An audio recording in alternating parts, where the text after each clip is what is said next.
Most people assume peace is normal, that it's the default state of human life. History and real life show something very different. I'm Chris.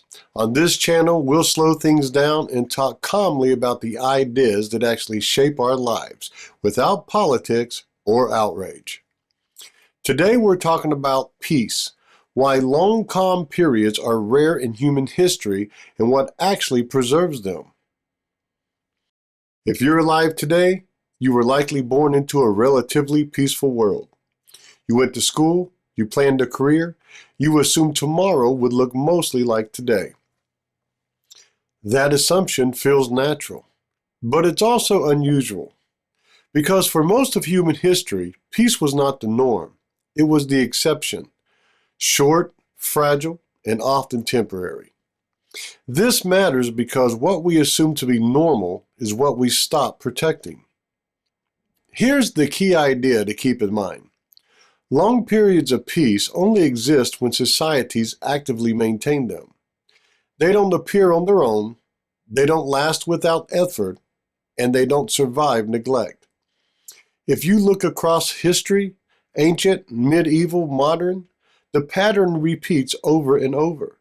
Civilizations rise, they stabilize, they enjoy long stretches of calm, and then something changes. Not always from the outside, often from within. Take ancient Rome. There was a period known as the Pax Romana, the Roman peace. For nearly 200 years, large parts of the known world experienced stability. Trade expanded, infrastructure grew, law became predictable, life became more orderly. That peace did not exist because Rome was passive. It existed because Rome was organized, unified, disciplined, and prepared. The peace was protected by institutions, shared identity, and responsibility. When internal division grew, when civic duty eroded, when corruption replaced trust, the peace faded. Not overnight, but steadily. Now move forward to modern times.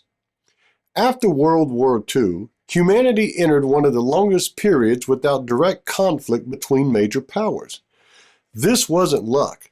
This was the result of strong alliances, shared economic rebuilding, clear deterrence, international norms, and populations deeply aware of the cost of war. Peace became something societies worked to preserve. It wasn't accidental, it was intentional. Here's where history becomes uncomfortable. When peace lasts long enough, people forget what made it possible. They assume it will always be there. It doesn't require effort. It doesn't require unity. It doesn't require responsibility. This is where vulnerability begins. Not with invasion, not with violence, but with forgetting. Peace doesn't usually end in a single moment. It erodes. This isn't about predicting war. It's about understanding human history. Because the societies that preserved peace the longest were not the most naive. They were the most aware. They understood that peace depends on strong institutions, strong identity, cooperation, preparedness, and a population that takes responsibility seriously. Strength doesn't cause conflict. Strength preserves it. Peace is not the absence of danger. It's the presence of resilience.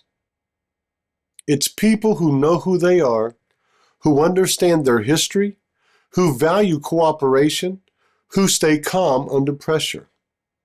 That's what has preserved peace in every era where it's lasted. If this episode helped you think more clearly, consider following the podcast or subscribing on YouTube. Thank you for listening, and God bless America.